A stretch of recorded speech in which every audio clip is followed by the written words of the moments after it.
kita ketemu dengan ulama-ulama, kiai-kiai, kalau saya berbicara, mereka tidak mampu melawan apa yang saya katakan.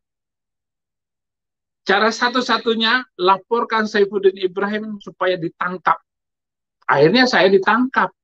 Gitu. Ditangkaplah saya. Nah, yang berkaitan dengan Muhammad Kacik, malam hari ini saya khususkan untuk membicarakan laporan Aliansi Ulama Jawa Timur tentang Muhammad Kacik karena katanya menghina Islam, menghina kitab kuning, menghina Al-Quran katanya. Di mana menghinanya? Gitu. Menghina di mana? Nggak ada menghinanya.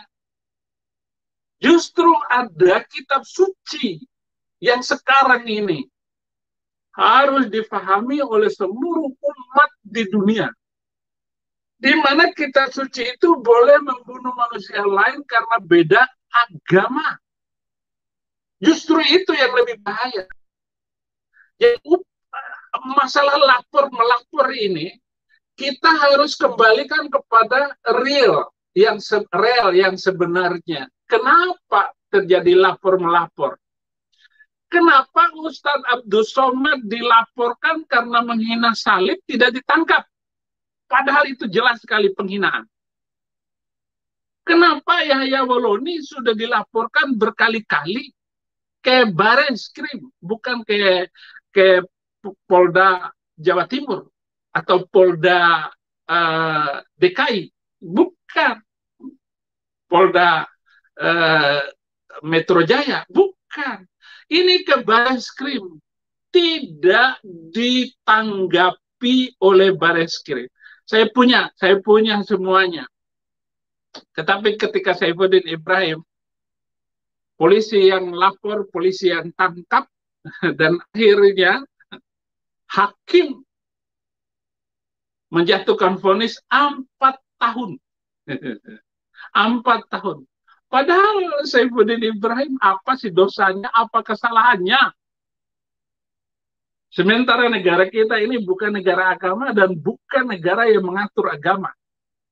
Saya setuju dengan undang-undang penistaan agama. Saya setuju dengan undang-undang supaya rakyat Indonesia tidak saling menghina. Tetapi, adakah Menteri Agama memikirkan bagaimana supaya sebuah agama yang menistakan agama lain itu harus di-clear dulu sebelum memberlakukan undang-undang penistaan agama?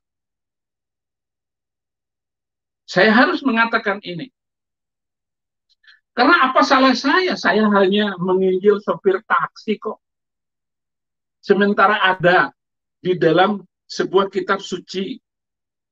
Jadi kitab suci itu, di dalam kitab suci itu ada ayat boleh membunuh orang non-muslim, yaitu orang kafir. Quran surat Al-Baqarah ayat 191. Bunuhlah mereka di mana saja kamu jumpai mereka, dan usirlah mereka dari mana tempat mereka telah mengusir kamu. Oke. Tetapi ayat ini tetap dipakai oleh siapapun. Bahkan ayat ini boleh membunuh orang kafir dimanapun kamu temui. Jadi ayat ini bukan seperti KC menurut laporan ke Polda Jawa Timur itu karena menghina orang NU, orang Muhammadiyah, menghina kiai-kiai. Gitu. Ini ayat ini menghina seluruh orang Kristen di seluruh dunia. Orang Yahudi boleh dibunuh. Masih banyak ayatnya. Orang Hindu, orang Buddha itu boleh dibunuh karena non-Muslim semuanya. Mau cari ayat banyak sekali di dalam Al-Quran. Bahkan ahli kitab Yahudi dan Kristen itu dikatakan di neraka. Surat Al-Bayyinah ayat 6. Innal ladzina kafaru min ahli kitabi wal musyrikina fi nari jahannam. khalidina fiha ulaika syarrul bari. Sesungguhnya orang-orang Yahudi, sesungguhnya orang-orang ahli kitab, orang kafir dari ahli kitab, yaitu orang Yahudi dan orang Kristen, di neraka jahanam selama-lamanya.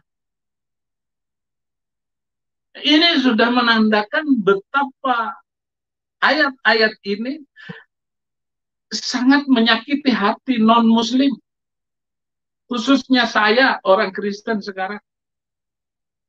Ya, ayat ini ya dulu saya pakai untuk melempar gereja, untuk menghina orang Yahudi, orang Kristen. Saya benci dengan orang Kristen. Tetapi setelah saya baca Alkitab, berbeda jauh langit dan bumi apa yang diajarkan oleh Alkitab dengan Al-Quran. Jadi saudara-saudara, sangat mengerikan apa yang dikatakan oleh ini. Bahkan di dalam hadis Sahih Bukhari dan Muslim itu jelas sekali itu bahwa orang yang murtad itu harus dibunuh. Man badala dinahu faqtuluh. Barang siapa yang menukar agamanya, yang pindah agama, bunuhlah. Memang benteng umat ngomong, ya itu hak asasi manusia, mau pindah Kristen ke Islam, Islam ke Kristen, tetapi benteng umat bilang ya jangan menjelek-jelekan agama yang dulu. Apa yang dilakukan oleh Yahya Goloni? Dia menghina Islam, menghina Kristen. Dia bilang, wah Alkitab itu bukan palsu, tapi bohong, kata Yahya Waloni. Dia sudah sangat menghina, tetapi dilaporkan tidak ditangkap oleh polisi. Nah, polisi Jawa Timur itu harus adil dan melihat masalah yang terjadi ini. Ya, ya kalau menangkap Muhammad Kaceh, tangkap Yahya Waloni, tangkap itu siapa namanya, Ustadz Abdul Somad yang menghina salib. Waktu itu klarifikasi Ustadz Abdul Somad bahwa pembahasan tentang salib, di salib itu ada jin kafir, itu karena pertanyaan dari jemaah dan bukan materi yang dibahas pada pengajian subuhnya. Dan apa yang dilakukan itu tidak berkaitan dengan itu. Dan Abdul Somad tidak minta maaf sama sekali terhadap apa yang dia lakukan. Bahwa dia mengatakan di salib ada jin kafir. Saya wawancara sopir taksi dan hanya berdua itu. Dan itu bukan umum, itu khusus, kalangan sendiri. Masuk penjara 4 tahun juga. Kenapa polisi tidak menangkap Abdul Somad? Ini kalau ngomong adil, karena sila kelima itu keadilan sosial bagi seluruh rakyat Indonesia. Memang, ya kalau Muhammad Kaceh, serahkan dirimu ke polisi aja. Nggak usah dilawan. Emang sudah dikatakan oleh Tuhan Yesus. Ya, sudah dikatakan oleh Tuhan Yesus bahwa kamu akan ditangkap. Kamu akan ada yang membunuh kamu. Yohanes 16 ayat 2. Membunuh orang Kristen itu dianggap berbakti kepada Allah, bertakwa kepada Allah, karena mampu membunuh orang Kristen. Itu kata Tuhan Yesus 2000 tahun yang lalu. Makanya Saifuddin Ibrahim terima apa adanya. Ketika hukum dunia menjatuhkan vonis 4 tahun. Dituntut 5 tahun, divonis 4 tahun. Ini sangat emosional sekali itu hakim. Tendensius sekali menjatuhkan hukuman kepada saya. Hanya dengan kata-kata semacam itu. Sementara orang-orang boleh berbicara di masjidnya, di kitab sucinya. Mereka boleh berbicara di dalam buku pelajarannya. Boleh membunuh orang Yahudi dan orang Kristen. Hmm. Bahkan di dalam Al-Quran itu surat At-Taubah ayat 9, ayat 29, itu boleh membunuh orang Yahudi dan orang Kristen. Qatilul ladzina la yu'minuna billahi wa bil yaumil akhir wa la yuharrimuna ma harramallah wa la yadinuna bidinil haqq minal ladzina utul kitab. Perangilah orang-orang yang tidak beriman kepada Allah dan hari kemudian. Mereka tidak mengharamkan apa yang diharamkan oleh Allah dan Rasul. Mereka tidak beragama dengan agama yang benar, yaitu orang yang diberi Alkitab. Jadi orang yang diberi Alkitab boleh diperangi menurut ayat ini. Dan itulah sebabnya kenapa mereka ngebom gereja. Kenapa mereka hari Natal mereka menghancurkan gereja? Karena ada ayatnya, saudara. Nah, polisi ini harus melihat. Kalau begitu, hapus dulu ayat-ayat yang menganjurkan membunuh orang kafir, yang menganjurkan menteror orang karena beda agama. Hapus dulu ayat itu, baru memberlakukan undang-undang penistaan agama itu. Ini harus katakan. Dan yang mengerti pola pikir ini adalah Saifuddin Ibrahim. Karena dia terlanjur dihukum. Vonis 4 tahun penjara. Kemerdekaan saya direnggut. Tetapi saya sudah mengampuni polisi yang menangkap saya. Saya mengampuni jaksa yang menuntut saya. Saya mengampuni hakim yang sudah memvonis saya. Sehingga pledoi saya hanya membela Injil agar diberitakan dengan baik.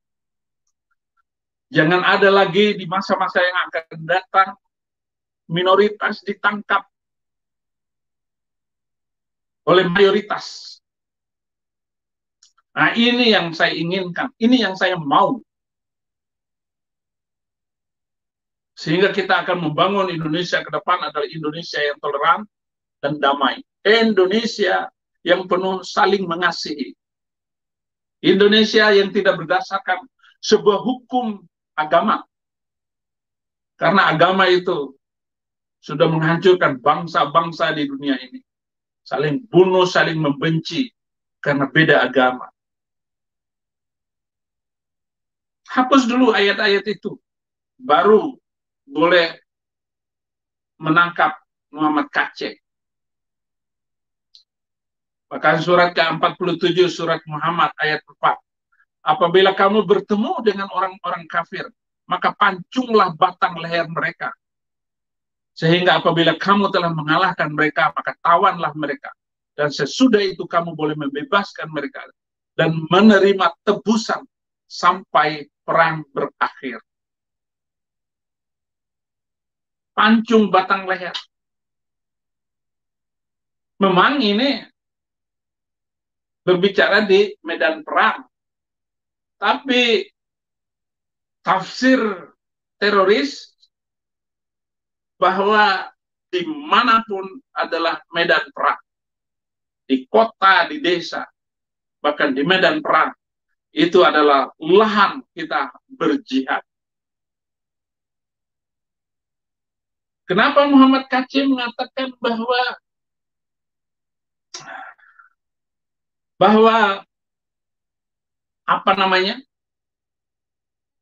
bahwa kitab kuning adalah sumber terorisme. Di kitab kuning itu ada babul jihad, bab jihad.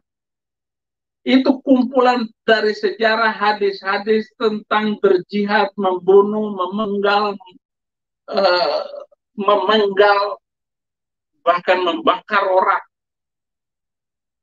Itu terjadi. Semua lengkap, semua di dalam Babul Jihad.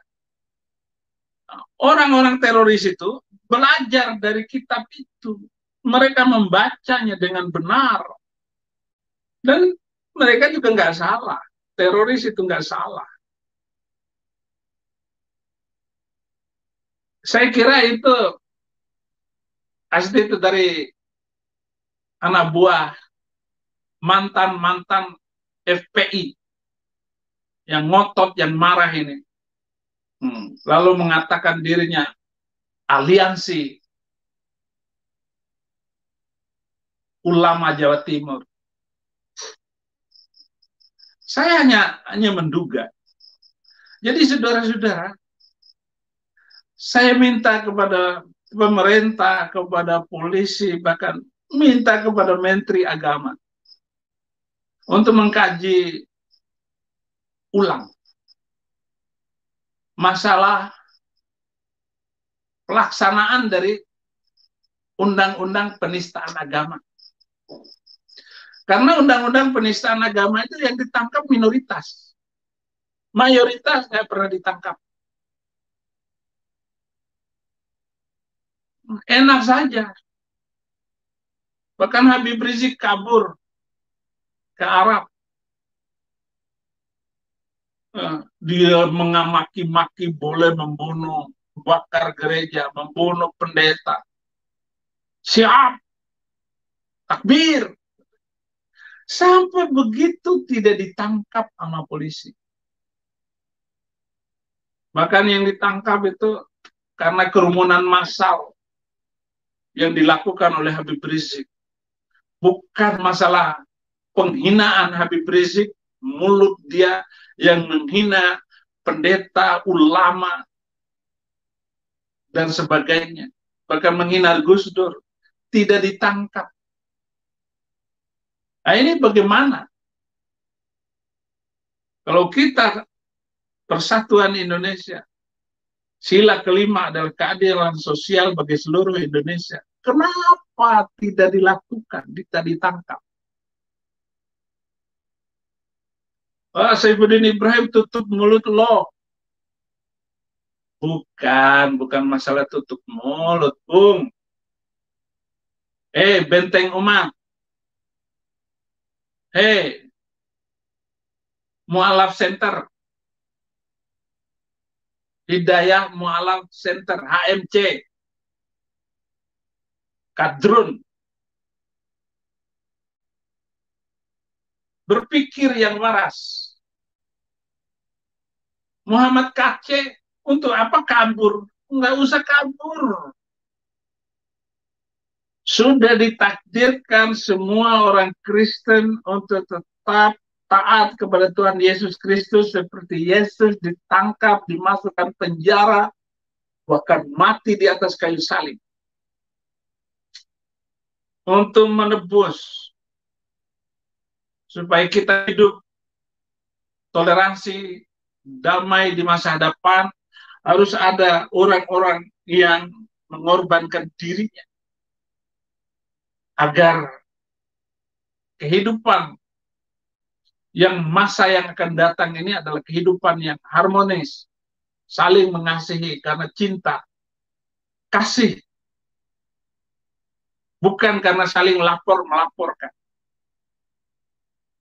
Nah, kalau sekarang saya ngomong seperti ini dilaporkan juga karena saya bongkar ayat-ayat Al-Quran dan hadis-hadis Nabi.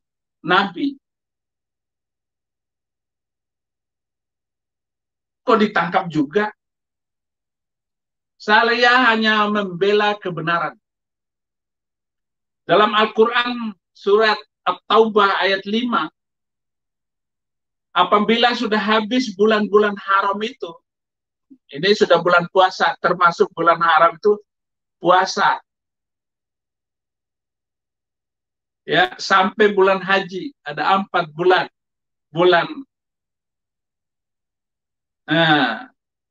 Nanti bulan Idul Fitri nanti. Bulan 9, 10, 11, 12. di dalam kalender Arab itu adalah bulan-bulan haram. Apabila sudah habis bulan-bulan haram itu, maka bunuhlah orang-orang musyrikin itu. Di mana saja kamu jumpai mereka. Dan tangkaplah mereka. Jadi boleh ditangkap itu orang Kristen itu, orang Yahudi, orang musyrikin, boleh ditangkap. Kepung mereka, dikepung, boleh dikepung. Dan intailah di tempat pengintaian. Ini perintah Al-Quran yang mengancam kehidupan umat manusia di seluruh dunia. Jadi ini bukan sekedar menghina orang NU, orang Muhammadiyah, dan kitab kuning. Ini seluruh manusia di dunia diancam oleh ayat ini. Kepung mereka, intai, tangkap mereka. Jika mereka bertaubat dan mendirikan sholat, masuk Islam lagi, menunaikan zakat, maka berilah kebebasan kepada mereka untuk berjalan. Gitu. Jadi harus bertobat, masuk Islam lagi, mendirikan sholat, menunaikan zakat. Ya nggak mungkin Saifuddin Ibrahim masuk Islam lagi, saudara. Karena otak saya itu sudah melotok Alkitab. Dan cinta saya kepada Yesus itu nggak bisa dibayar, ditukar dengan apapun. Gimana? Saya harus balik lagi. Nggak mungkin saya balik lagi. Ini masalahnya. Tetapi ayat ini sudah tertulis 1.500 tahun yang lalu. 1.400 tahun yang lalu sudah ditulis. Tangkap, intai mereka. Itu mulai dari ayat 4, 5, 6 surat At-Taubah itu berbicara tentang peperangan. Lo ada ulama, ada Ustadz Nandar namanya. Nandar yang sok pintar itu. Itu kan di medan perang. Yesus Kristus tidak pernah mengajarkan perang. Jangankan berperang. Jangankan bawa pedang. Pisau dapur saja nggak pernah dibawa Yesus untuk nakutin orang. Supaya ikut dia. Enggak. Diberi kebebasan untuk memilih. Manusia punya kehidupan. Manusia punya kebebasan. Bebas milih.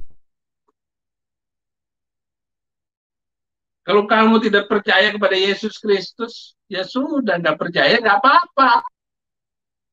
Karena Yesus Kristus itu pakai kolor waktu disalib. Masa Tuhan mati disalib oleh makhluknya sendiri? Oh, baca baik-baik.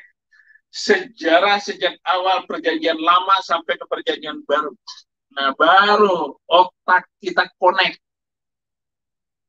Sehingga tidak setengah-setengah mengambil kesimpulan konyol.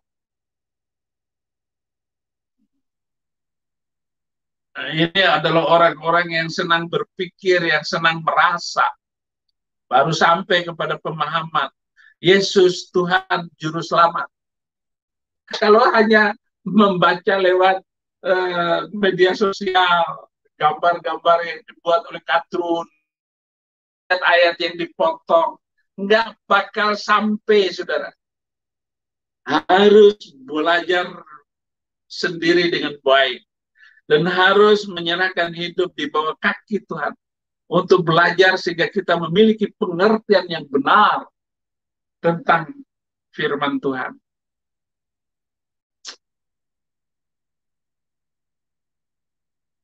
Jadi saudara-saudara, untuk masalah ini, saya bukan membela KC supaya kabur. Jadi tadi benteng umat, ada nggak kabur? Emangnya Imam Big, Imam Jumbo yang kabur ke negeri nenek moyangnya? Dia orang asli Indonesia kok. Dan saya tahu KC itu nggak akan kabur. Untuk apa kabur? Serahkan dirimu. Maka ketika kamu menyerahkan dirimu, ditangkap oleh polisi, kemudian dihukum dengan tidak adil, akan banyak orang yang bertobat karena Kamu berani menyerahkan dirimu. Serahkan saja dirimu. Gitu. Oh, untuk apa? Untuk apa takut? Tidak usah takut. Hidup hanya sekali, Muhammad Kacek. Dan saya tahu, Muhammad Kacek itu pemberani. Dia pemberani. Pasang badan kita. Hanya nanti kalau sudah di penjara, itu disiksa sama preman-preman di sana itu. Yang mengaku diri pembela Islam. Bah, padahal nggak pernah sholat. Sholatnya hanya semaunya. Dan rajin sholat karena dalam penjara. Rata-rata begitu kok. Saya tahu persis watak mereka. Jadi imam masjid saja di dalam penjara itu nyabu juga. Nyabu. Imam masjidnya. Kalah dengan pendeta Saifuddin Ibrahim. Karena judulnya penista agama, itu nanti kamu disiksa di dalam penjara. Tapi serahkan dirimu, nggak usah takut. Kalau harus mati ketika dalam penjara, mati saja. Paulus juga mati dalam penjara kok. Nggak usah takut. Saudara-saudara, saya jengkel sekali. Jengkel. Itu sebabnya saya harus membuka ayat-ayat kitab suci itu. Mana yang lebih jahat omongan saya daripada sebuah anjuran untuk membunuh manusia lain karena beda agama. Makanya saya selalu ngomong, saudara-saudara, agar bangsa Indonesia ke depan ini hidup toleransi dan damai. Jangan sampai negara kita berasaskan satu agama. Haleluya. Ada satu ayat, ada beberapa ayat lagi yang mau saya omongkan kesempatan ini. Bahkan anjuran untuk menteror orang kafir itu ada di dalam kitab itu. Yaitu kitab suci saya yang dahulu. Surat Al-Anfal ayat 60. Wa'iddu lahum mastata'tum minal quwati wa minar ribatil khair. Turhibuna bihi aduwallah wa aduwakum. Persiapkanlah untuk menghadapi mereka. Kekuatan apa saja yang kamu sanggupi dari kuda-kuda yang ditambat untuk berperang.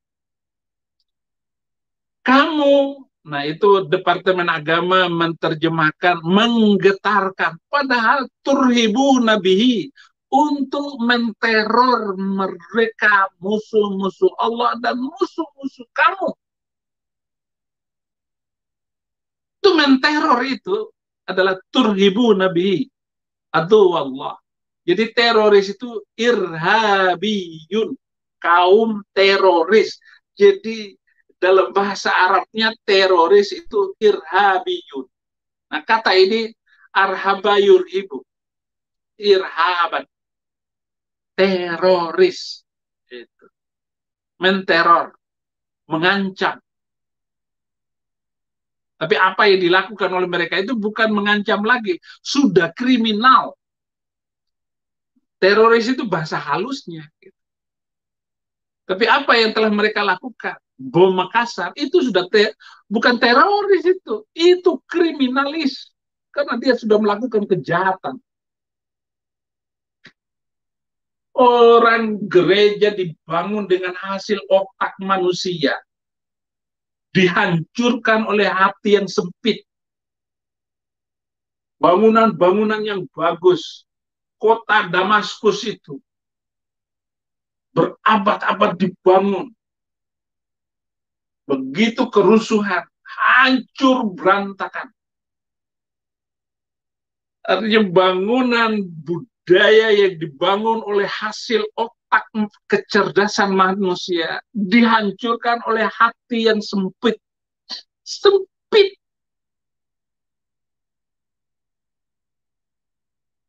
Itu sebabnya masa-masa yang akan datang, ini jangan sampai ayat ini dipakai.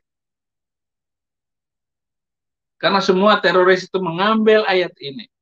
Saya ini doktriner teroris.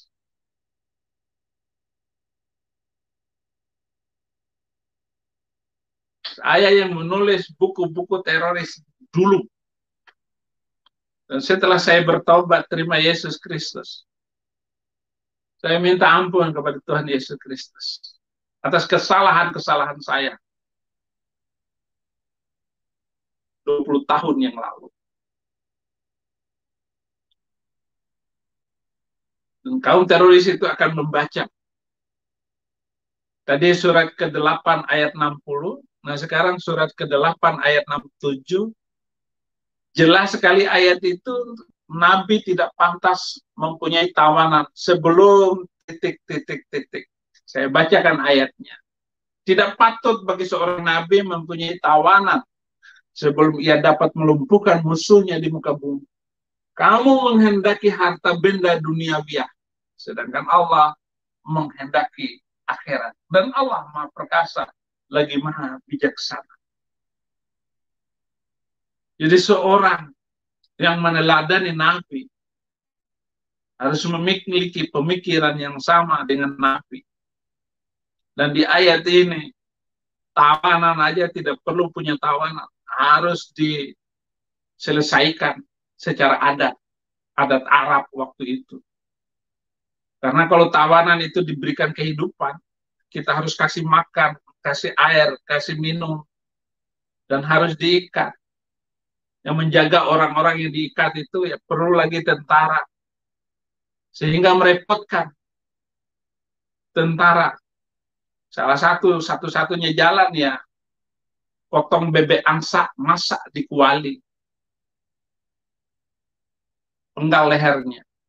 Sehingga nggak perlu punya tawanan. Itu ayatnya. Dan ada. Dan ini yang dipakai oleh kaum radikalis.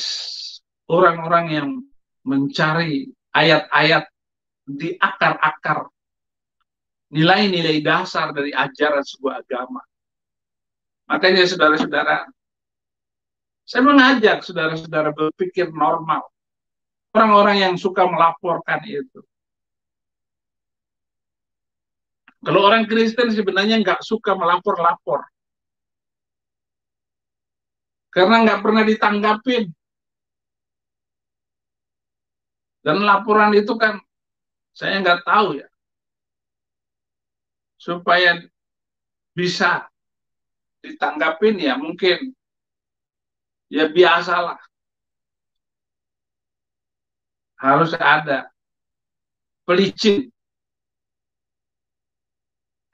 ya supaya bisa ditanggapin, bisa ditangkap ya mungkin saja, saya nggak tahu. Jadi itu saudara-saudara.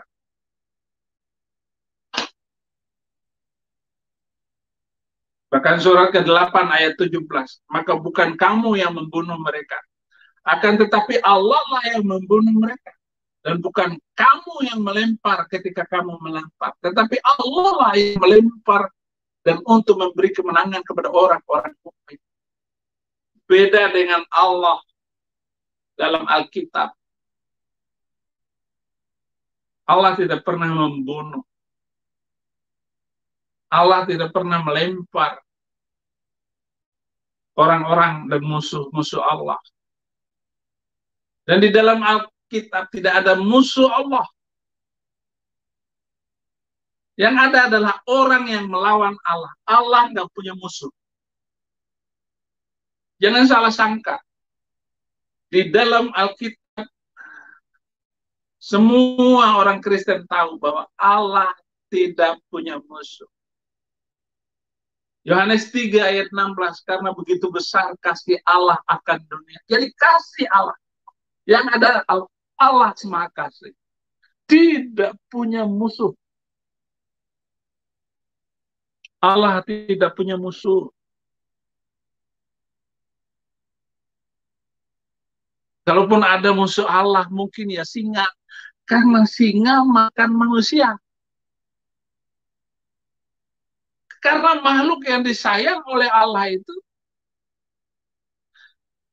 itu adalah manusia.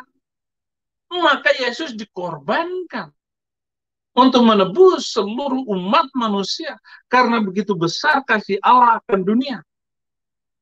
Jadi Allah tidak punya musuh. Yesus yang kita kenal, itu adalah Allah yang sejati, yang hidup kekal selama-lamanya. Maka dia tidak punya musuh.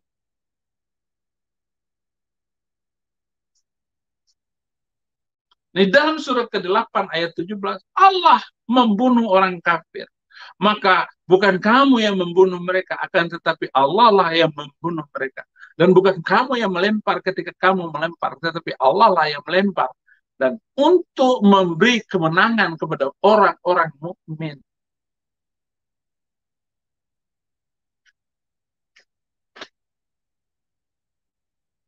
Jadi begitu. Ini beda langit dan bumi. Paradigma, pola pikir, cara merasa di dalam Alkitab dengan Al-Quran. Makanya saya minta agar masalah Muhammad KC ini supaya kita semua, Anda semua mengerti. Hai saudara-saudaraku, sebangsa dan setanah air. Jangan suka lapor-melapor. Apa Anda masih mau melaporkan juga Saifuddin Ibrahim yang sudah dipenjarakan karena Kristus? Anda belum puas ya? Hei Benteng Umat, jangan asal motong-motong video saya ya. Nggak usah lah dipotong-potong. Hidayah Mu'alaf Center, HMC. Suka motong-motong ya. Suka ngambil video saya untuk pansos. Supaya kelihatan kamu membela Islam. Yesus tidak perlu dibela. Kristen tidak perlu dibela. Sudah dari zaman ke zaman, orang Kristen dianiaya di mana-mana. Haleluya.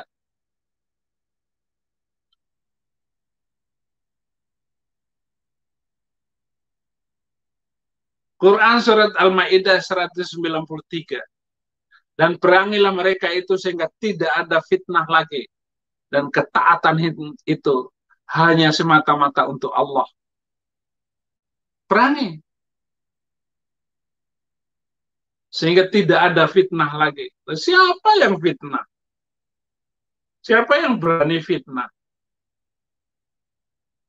Enggak ada. Jika pemerintah ini berada di tengah-tengah bangsa dan warganya, tegakkan keadilan sosial bagi seluruh rakyat Indonesia. Maka bangsa ini akan hidup tenang. Kita sudah punya Kapolri baru, kita sudah punya Menteri Agama yang luar biasa. Kita sangat bersyukur loh. Jadi orang Kristen bangga dengan Pak Jokowi karena mengangkat Menteri Agama yang gaul. Gaul sekali orangnya.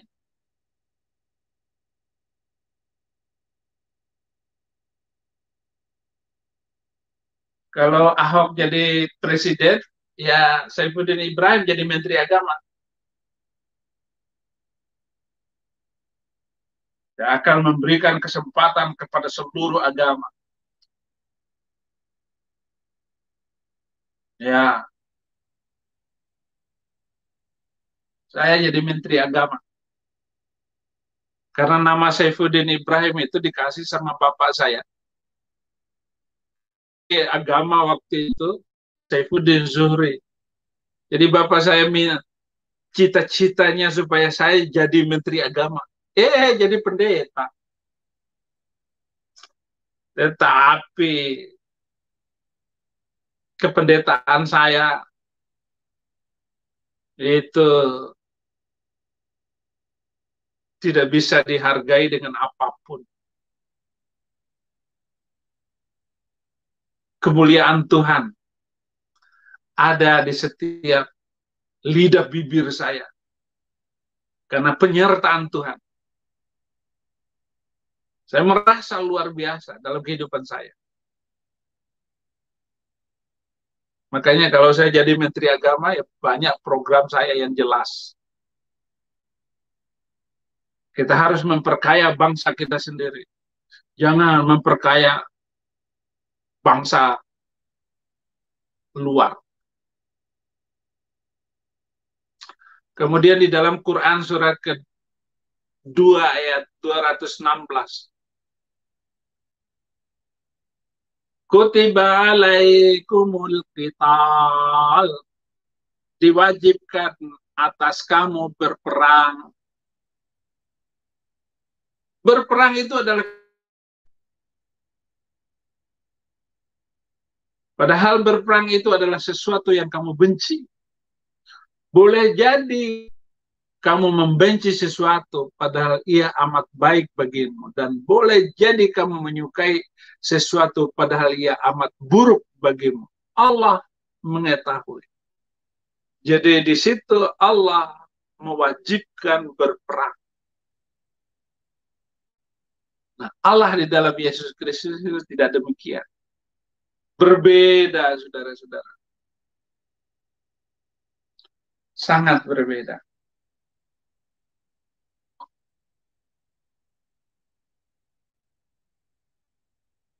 Quran surat ke-9 ayat 123. Hai orang-orang yang beriman, perangilah orang-orang kafir yang di sekitar kamu itu. Sekitar kamu itu. Dan hendaklah mereka menemui kekerasan daripadamu. Dan ketahuilah bahwasannya Allah bersama orang-orang yang bertakwa. Siapakah orang kafir itu? Itu di buku kamus bahasa Indonesia dijelaskan orang kafir itu.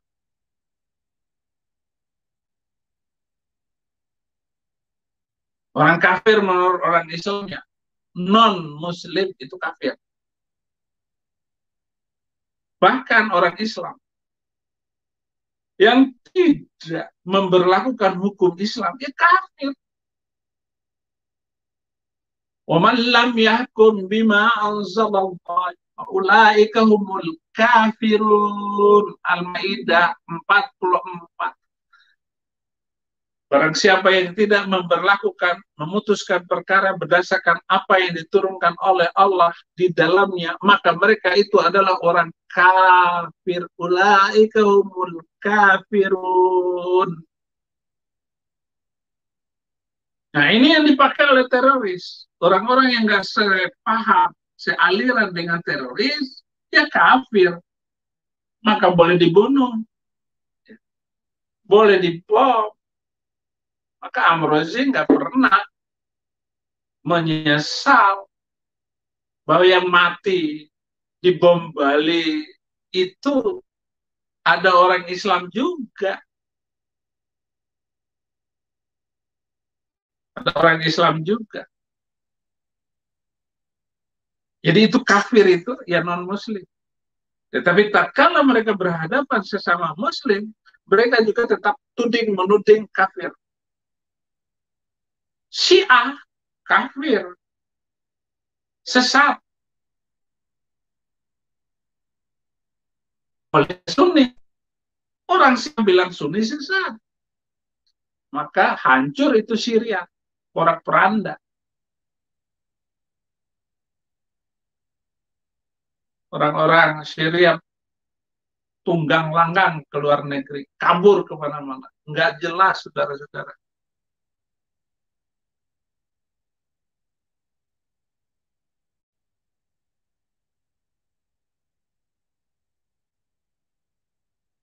Jadi kalau menangkap Muhammad KC, ya hapus dulu ayat-ayat, hapus dulu pelajaran-pelajaran di pesantren yang membenci agama lain. Ayat-ayat boleh membunuh karena beda agama. Baru kita berbicara tentang keadilan massa. Baru kita berbicara. Mari kita kosongkan dulu. Dan pemerintah harus mengawasi kurikulum di pesantren.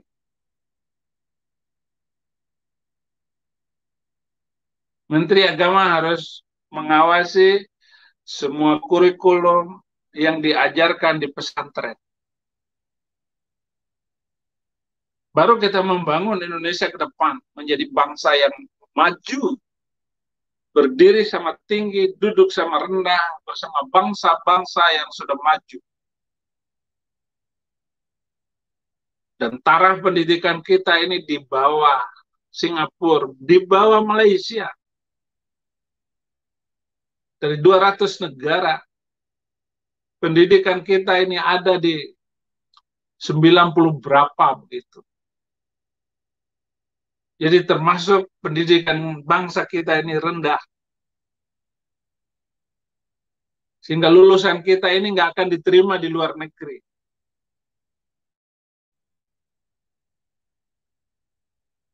Lulusan kedokteran Indonesia, ya susah untuk praktek di luar negeri. Saudara-saudara, mari kita membangun bangsa kita ini, bangsa yang smart, bangsa yang berpikir berpergaulan internasional, berbahasa internasional, berperilaku internasional.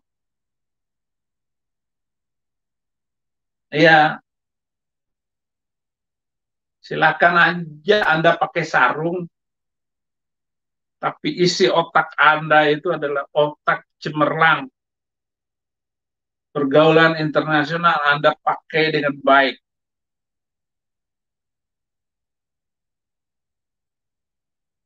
Tahu undang-undang kedudukan, budaya internasional.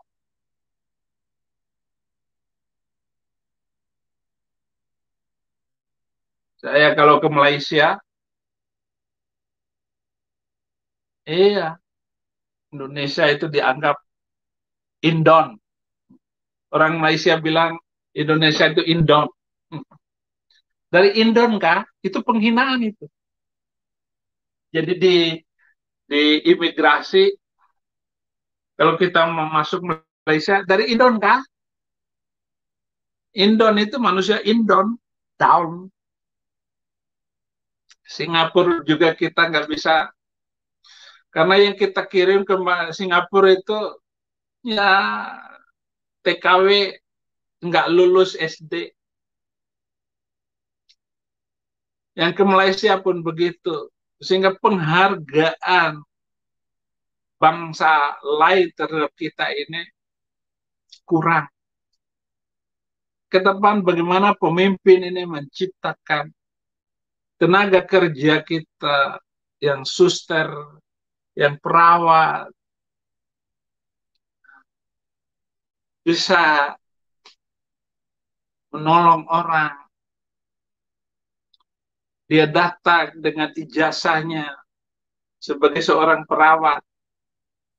Bayangkan TKW yang ke Hong Kong, ke Taiwan, separuh dari mereka itu hanya ngurus orang yang sudah lansia. yang sudah umur 90, 100 tahun. Separuh dari mereka itu. Kenapa? Karena taraf kehidupan mereka luar biasa.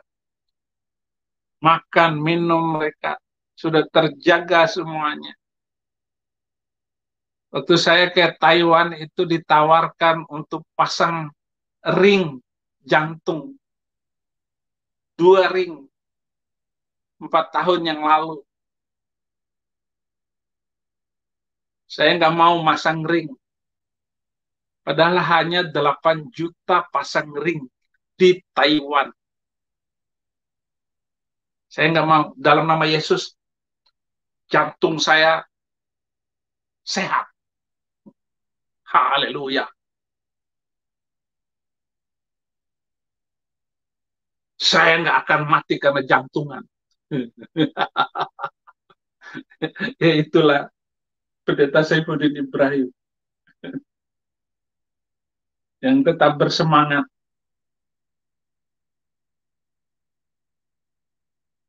dalam memberitakan Injil Kristus. Itulah siaran saya malam hari ini untuk tanggapan saya terhadap laporan Aliansi Majelis Ulama Jawa Timur, bahkan ulama Madura yang menginginkan Muhammad Kaceh supaya ditangkap polisi. Saya mau fair. Hapus dulu ajaran-ajaran itu di dalam kitab suci Anda, sehingga kami tidak terancam, gereja tidak terancam, orang Kristen nggak awas-was untuk ke gereja dan pergi kemana-mana ataupun pakai kalung salib, supaya tidak ada kebencian. Sama seperti yang dilakukan oleh pemerintah China yang menghapus ayat-ayat perang, ayat-ayat teroris di dalam Al-Quran, sehingga suku bangsa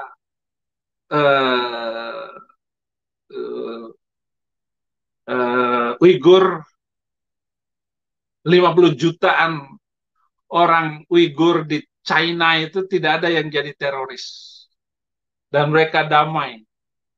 Bagaimana mereka hidup dan membangun ekonomi, membangun rumah tangganya, membangun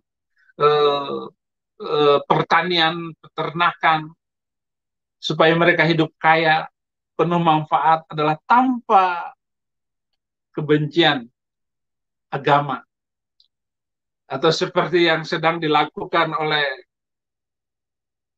pemerintah Erdogan juga, membuat revisi Al-Quran sehingga ayat-ayat yang saling membenci antar sesama itu dihapuskan dari Al-Quran yang ada sekarang ini. Tetapi sekarang kan penghafal-penghafal Al-Quran itu bermunculan di mana-mana, sehingga ayat-ayat itu nggak mungkin dihapus dari memori mereka. Tetapi minimal supaya ke depan bangsa kita ini saling mencintai sesama, dan ayat-ayat itu tidak dijadikan tolak ukur di dalam pengajaran dan pelatihan-pelatihan pemuda, baik di Nahdlatul Ulama maupun di Muhammadiyah. Saya sangat bangga menjadi kader Muhammadiyah. Saya bangga karena Muhammadiyah sudah memberikan saya beasiswa dari kecil saya. Saya kader Muhammadiyah.